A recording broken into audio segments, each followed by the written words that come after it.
This is very critical for the tourists. This is very critical for the promoter of the tourism. This is very critical for everyone, for the government, if they have to get benefits from these tourism products that we are offering. Thank you. Thank you, Dorcas. I think I've personally experienced this.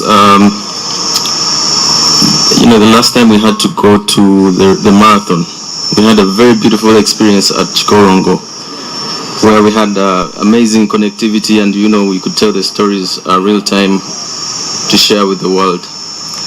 Now I'll move into our final section, and good enough it's about conservation, and because you're here. But I know conservation and sustainability is a job of all of us, not just UWA.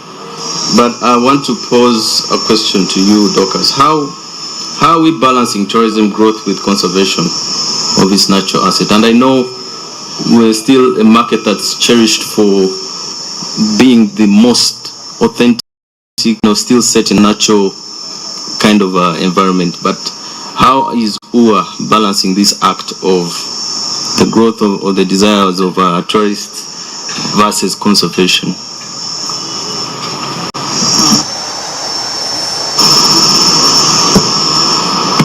Thank you, Francis.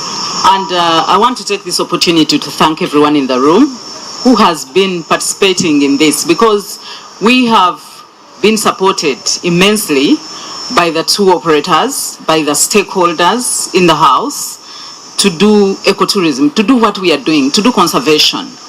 We do ecotourism in Uganda, where we manage the numbers. When we say gorilla numbers are only going to be 8, that is 8. When we say we can't do 10, the tour operators have been cooperating. And that's how we can only sustain our gorilla populations.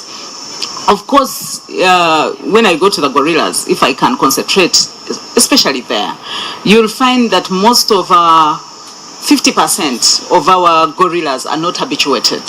We have left some to be in the wild, and some that are habituated. We still restrict the numbers. We observe guidelines on how far you can go in close connection with the gorillas, and we have kept that. And that has helped us to preserve them, because if we have a disease spread in the gorilla families where we're taking tourists, then we'd have a crisis. So even if something comes up and we have a big problem, we still have some gorillas that are wild that we can quickly habituate, and we put them on the market. So we have been trying to ensure that we don't do mass tourism. We do very few numbers, and we maintain. And then when you go to the parks of Maxon, Queen Elizabeth, we have also where we give concessions.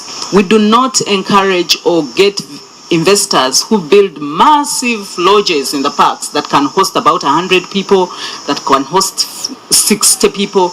We do not do that. We have been very conscious that we do whatever we do sustainably. We give very few acres of land where you can put about 8 beds, where you can put about 20 beds as the maximum, or 40. And then we leave some space for the wild animals to thrive. We have plants that we do not want to cut for us to be able to give way for places of development. Even when we have guidelines in place that guide the developments that happen in the protected areas. Where you're putting a mast, you have to do an EIA.